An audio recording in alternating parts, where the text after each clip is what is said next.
ሰላም እንዴት ናችሁ? የጽጌረዳ ድራማ ተከታታዮች ደግሞ የዚህም ቻናል ቤተሰብ የሆናችሁ ዛሬ እንደተመለከትነው ጽጌረዳ ድራማ በሚያሳዝን ሁኔታ ሰርጉኛ ካሰብነው በሌላ አንግል ሆኗል። በጣም ነው የሚያሳዝነው። ነብዩን ስንመለከት የነባ ጉዳይ በጣም አሳዛኝ ነበር። ከፊቱ ላይ የሚታየው ሀዘን ሲያለቅስ ነበር። እሷን ብትሆን በግድ የምታደርገው ትዳር ነው። እዚህ ትዳር ላይ እኔ ብዙ ጊዜ ሐሳብ የሚሆነኝ እሷ ሳትወደው እሱ ወዷት ምን አይነት ህይወት መኖር ነው የሚያስበው የሚለውን ሳስብ በጣም ከባድ አድርጓል። ትዳር ማለት ሁለቱ ሰው ተዋዶ ተፋቅሮ እንኳን እየኖረ በጣም ብዙ ችግሮች ያሉበት በጣም ትልቅ ተቋም እንደሆነ ይታወቃል፣ ይታሰባልም ይታመናል። ብዙ ጊዜ ሁለቱም ተመሳሳይ የሆነ ስሜት ባይኖራቸው እንኳን ቢያንስ የሚቀራረብ ነው መሆን ያለበት። እዚህ ትዳር ላይ ግን ጽጌረዳ ማለት ከናካቴው ዮናስን ልታገባው አይደለም ልታዩ የማትፈልገው አይነት ሰው ነው። በውለታና በተለያየ ነገር አስገድዶ ያገባት ነው። ግን እንደተመለከትነው ድል ያለ ድግስ ነው የተደገሰው። እዚህ ውስጥ ምንድነው የተመለከትነው? ሰርግ ማለት የሁለት ሰዎች ደስታ አይደለም ማለት ነው። አንዳንድ ጊዜ የምናያቸው ሰርጎች ለአንዱ ዓለሙ ሊሆን ይችላል፣ ሌላው ደግሞ የሚጨነቅበትም ነገር ሊሆን እንደሚችል ነው የታዘብኩት። በዚህ ሰርግ ላይ የጽጌረዳ አይኗ ሲንከራተት የተመለከትነው ነባን ፍለጋ ነው። ያ ማለት የልቧ ሰው ነብዩ ነው። የልቧ ሰው ነብዩ ሆኖ ሳለ ግን የሚያገባት ሌላ ነው። አንዳንዴ ካፈቀዱት ጋር የማይኖርበት አይነት እድል ሲኖር በጣም ነው የሚያሳዝነው። ነባ ሰርጓ ላይ ተገኝቷል። እያንዳንዱ እንቅስቃሴዎቹ ያያል። ሚዜዎቹ ይጨፍራሉ፣ ሙሽራዎቹ ያወራሉ። በዚህ መሃል ግን ዘር ብለን ደግሞ ነብዩን ስንመለከት ያሳዝናል። እዚህ ሰርግ ላይ ማን ነው ደስተኛ ካልን ሁለት ሰዎችን ልንጠቅሳቸው እንችላለን። እሱም ፌበንና ራሱ ዮናስ ብቻ ነው የሚመስሉኝ። ፌበን ግን በዚህ መንገዱ ነብዩን የራሴ አድርግ ያለው ብትልም የቀመረችው የሰራችው ያወጣችው ያወረደችው ሁሉም ነገር ዋጋ የሚያጣ ነው ይመስለኝ። በኔ አመለካከት ብቻ ሳይሆን ሁላችሁም እንደዚህ ነው የሚመስለው። ከዚህ በኋላ ነብዩ ምንም አይነት የፍቅር ህይወት አይኖረውም። ዘመኑን ሲኖር ጽጌረዳን እያሰበ ነው የሚኖረው እና እንዴት ነው ይሄ ነገር ሊሆን የሚችለው? የሚያሳዝነው ታሪክ ደግሞ ምንም አይነት ሪያክሽን ወይ ሌላ ነገር ሳይፈጠር በክፍል 39 እንዳሰብነው ሳናስብ በሐሳብ ወይም በፍላሽ ባክ ብቻ ነብዩና ጽጌረዳ ሲደንሱ አይተናል። ምናልባት ይሄን ነገር በሆነ አይነት መንገድ ነብዩ ለቀጣይ ክፍል እውን ያደርጋል። እውን አድርጎት ደግሞ ልንመለከት እንችላለን። እስኪ ፍንጭ እንስጠውና ምናልባትም የምናየው እንደምናስታውሰው ነብዩ በጣም ኢሞሽናል የሚሆን ሰው ነው።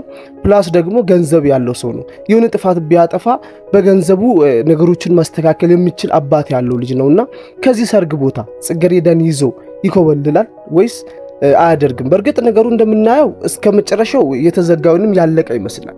ግን ደራሲውም ድራማውን ሲዘጋጅም አንድ ለቀጣይ ክፍል የተዘጋጀ ነገር ያለ በሚመስል መልኩ ነው ያለቀው። ያም የሆነበት ምክንያት ከሰርግ አዳራሽ አልወጡም። ድራማው እስኪያልቅ ያው እየጨፈሩ ነው፣ ሰርጋቸው ነው። ክፍል 40 ማለት ሙሉ ለሙሉ እየተጨፈረ ያለቀ እንትን ነው እዛ ቦታ። ከዚህ የሚቀረው የሰርጉ ሁኔታ በእርግጥ ማለት ከሰርግ አዳራሽ አልወጡም። ይወጣና ያው እንደምታውቀው በከተማ ውስጥ ምና ነገር የሚደረጉ ሽርሽሮች ይኖራሉ የሚል እምነት ይኖረኝና እዛን ሰዓት ላይ አንድ አዲስ ነገር ሊፈጠር ይችላል። ከዛ ውጪ ይሄ ሰርግ እኔ እንጃ ለዮናስስ ምን አይነት ደስታ ይሰጣል ነው። ከዛ ውጪ ቀጣይ ክፍልን በጣም ከባድ ሊያደርጉ የሚችሉ ነገሮች ብለን ፍንጭ የምንሰጣው ጽጌረዳ እያለቀሰች አይቷል። ዮናስ አይቶ እየጠየቃትና እያናገራት ነበር። ባለፉ ክፍሎች እንደተመለከትነው በነገሮቹ ይጫናል። ምናልባትም የውስጡን በውስጡ ይዞ ነው ስስቅ የነበረው። ያ ማለት በሰርግ ላይ ሆኖ ደስታ በተባለ ቦታ ስታለቅስ ከነበረ ደስተኛ እንዳልነበረች ቀድሞም ያውቃል። ግን ይህንን ድርጊት እንደ ንቀት ቆጥሮ ምንድነው ሊያደርስባት የሚችለው?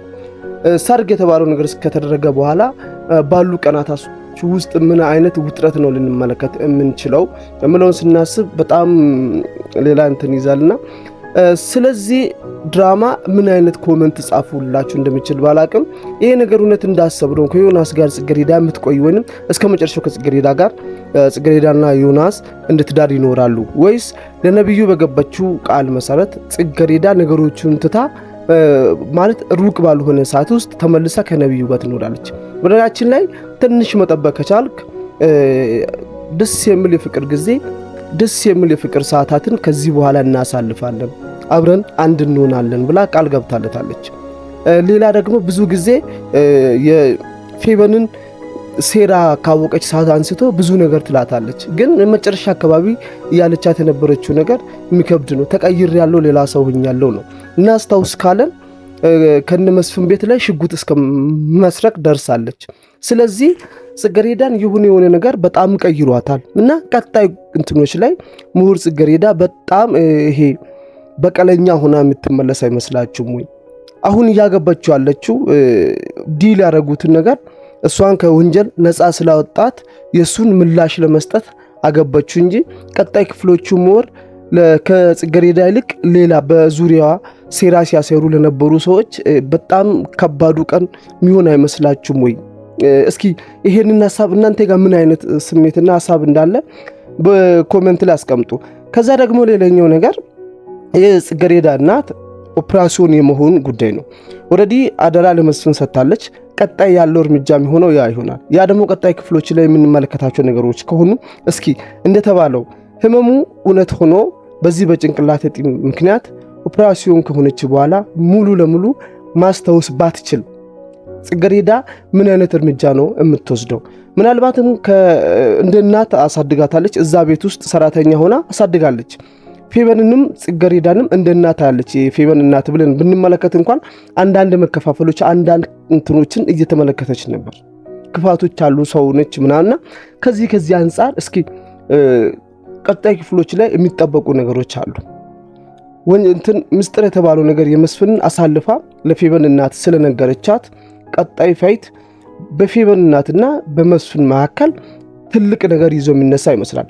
እዚህ ውስጥ ደግሞ ሌላ ልክ ላይሆን የሚችልበት ምክንያት ምንድነው? ፌቨን ነብዩን ታፈቅሯለች። ነብዩ የመስፍን አባት ነው። ማን ነው? መስፍን የነብዩ አባት ከሆነ ነገሮቹ ላይ ሁለቱ የሚመጣው ለበቀል እንትን ምስጢሩን ይዛ የፌቨን እናት የምትሄድበት መንገድ ላይ አሁን እንቅፋት ልትሆን የምትችል ራሷ ፌቨን ልትሆን ነው ማለት ነው። ምናልባት ዘርፌ የጽጌረዳ እናት ነገሮቹን ከሕክምናው በኋላ ሙሉ ከረሳች ማስታወስ ካልቻለች ማለት ነው። ማስታወስ ሳትችል ስትቀር ደግሞ በጣም የሚያሳዝነው ነገር ስለ ጽጌረዳም ጭምር ነው ላታቅ የምትችለው ነው። ሙሉ ለሙሉ የመዳን እድል በጣም ትንሽ ነው። 95% አስጊ ነው ያለው ዶክተሩ። ስለዚህ በቀጣይ ክፍሎች በጣም ልንጓጓባቸው የምንችላቸው ነገሮች ከዚህኛው ክፍል በተሻለ የጽጌረዳ እናት ዘርፌ ሕክምና ጋር ተከታትሎ የሚመጡ ነገሮችና በመስፍንና በዘርፌ መሃል የነበሩ ምስጢሮች በሁለቱ መሃል ሆኖ ሳይቀሩ ወደ ሶስተኛ ወገን መተላለፋቸው ነው። ሌላኛው ደግሞ መስፍን ቤት ያለችው የቤት ሰራተኛ ላይላና የመከውንን ነገር ነው። ያው እሱ የታወቀ ነው። አሁን ያ የነበረው ምስጢር ዲቴሉ ባይታወቅም ወደ ሶስተኛም አልፎ ወደ አራተኛ ወገን እንትና ጋር ደርሷል። ምናልባትም ከመስፍን ላይ ቀጣይ ክፍሎች ላይ አስክራውም በሆነ ነገርም ሴትነቷን ተጠቅማ ይህንን ምስጢር ከሰማች አሁንም ሌላ ድራማውን የሚያጦስ ታሪክ ይገኛል ብዬ አስባለሁ። እና በዛሬው ድራማ አጠቃላይ እኔ በዚህኛው ክፍል የምሰጠው አስተያየት ሊያደርጉ ያሰቡት ነገር በደንብ ባይታወቅም ምንም ንግግር ሳይኖር የሰርጉን ሂደት ብቻ ነው ክፍል 40 ያሳዩት። እሱ ምናልባትም ቢስተካከል አሪፍ ነበር። መሃል ላይ እንኳን የሰርጉ ሁኔታ እንዳለ ሆኖ እናውቃለን። ያው ሰርግ ሲደረግ የሚደረጉ ስርዓቶች አሉ። እነዛ ተደርገውበት ቢሆን ሞር አሪፍ ነገር ሊኖር ይችል ነበር። አሁን ያደረጉት ነገር ግን በቃ ያው ያያችሁት ነገር ነው። ምንም የሚጨመር ነገር የለም። ተጀምሮ እስኪያልቅ ይጨፈራል። ማንንም ሰው ሲያወራም አልተሰማም። ውስጥ ያሉ ሪአክሽኖችን ብቻ ነው የምናየው። ስሜቶቹን፣ የነብዩን ስሜት፣ የጽጌረዳን ስሜትና የዮናስን ስሜት ነበር። ከነዚህ ስሜት ባሻገር እየቀረው ጭፈራ ነው። ቤተሰቦቹ እንኳን በዚህኛው ክፍል ላይ እንደ ሰርግ ስጦታም ሲሰጡ ሲሰነባበቱም ያየነው ነገር የለም። አንድ ቦታ ብቻ ፌቨን ተጠግታ ሁለቱን ጽጌረዳንና ዮናስን ስታወራ የሚያሳይን ቦታ አለ። ከዛ ባለፈ መሆን የነበረበት ነገር የሆነ ቢሆን ምናልባትም ለቀጣይ ክፍል ያስቀምጡት ትልቅ ነገር ሊኖር ይችላል ብዬ ማስበው ከነዚህ ጋር ተያይዞ ያለ ነገር ነው። እኔ አሁንም ቢሆን ተስፋ አልቆረጥኩበት ነገር ነብዩ አንድ እርምጃ ይወስዳል ብዬ አስባለሁ። እናንተስ ምን ታስባላችሁ? እስኪ በዚህ ሐሳብ የግላችሁ ሐሳብ ሊኖር ይችላልና በኮሜንት ላይ የተሰማችሁና የሚሰማችሁ ነገር እስኪ ሼር አድርጉልኝ፣ አጋሩ ሐሳባችሁ። ነብዩ ይዟት ይጠፋል ወይስ የሰርግ ከዮናስ ጋር እንደሆነ ያልቃል ብላችሁ ታስባላችሁ? ጻፉልኝ። ለቤቱ አዲስ የሆናችሁ ቤቱን ሰብስክራይብ አድርጉ። ይህ ድራማ ዞን ነው። በተለያዩ ድራማዎች እንደዚህ አይነት ትንታኔ ስለምንሰጥባቸው ገብታችሁ ቤቱን ብትመለከቱ አሪፍ ነው ይላሉ። ሰብስክራይብ አላደረጋችሁ ሰብስክራይብ፣ ላይክ፣ ሼር፣ በኮሜንት ሐሳባችሁን አስቀምጡ። ይህ ድራማ ዞን ነው።